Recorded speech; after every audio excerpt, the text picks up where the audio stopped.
People who practice Islam around the world are slamming Trump's proposed ban on the Muslims entering the United States. Their reactions echo political leaders who have called Trump's plan un-American.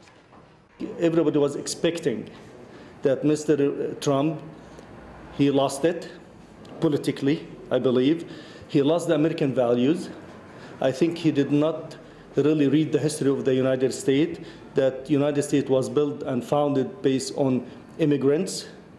And therefore, I believe Mr. Trump, he's out of the presidency as a candidate. To ban the entry of all Muslims in the United States is the most insensible demand, because this is a world of global village, and one cannot live in isolation. Their perception about immigration is not only about Muslims. They have problems with Mexicans, Hispanics, African Americans. So this is only, I think it's just a media stunt for his candidacy campaign. Very pity to say that a person, the candidate of American president made such statement, as if he generalized that all Muslims are terrorists. This is a kind of Islamophobia which has been repeated from time to time.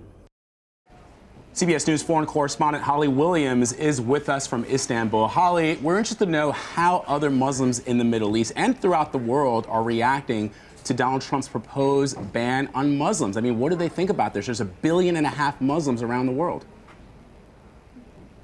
More than that, some would say. Well, Donald Trump's comments have been denounced by people of many different faiths around the world, not just by Muslims, who were obviously his target. But when it comes to reaction from the Muslim world, I think we're seeing people, broadly speaking, fall into two camps. Some Muslims are responding with disdain and disgust and perhaps some sadness.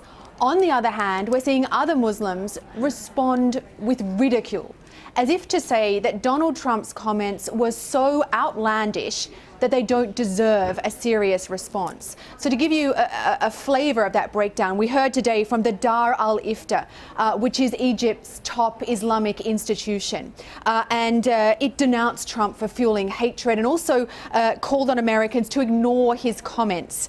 We also heard today from a spokesman for Indonesia's top Islamic clerical body. He accused Trump of Islamophobia and said his comments would backfire on him at the polls. On the other hand, we have Bassem Youssef. He's an Egyptian comedian, very well known, sometimes referred to as the Jon Stewart of the Arab world or the Jon Stewart of the Middle East. And he tweeted that he did not know that, quote, Donald Trump was fluent in Nazi. Now, that's obviously very sharp criticism, but it's dressed up as a joke. It's dressed up as humour. I was out in the streets of Istanbul earlier today. This is a predominantly and overwhelmingly Muslim city. It's famous for the moderate form of Islam that's practiced here. It's famous for its tolerance. And I was speaking to one woman who told me that she often visits the US. She plans to keep on visiting the US. And when we talked about Donald Trump, she said with a big smirk on his face, I think he should stay out of politics and stick to construction. Holly Williams for us in Istanbul. Holly, thank you.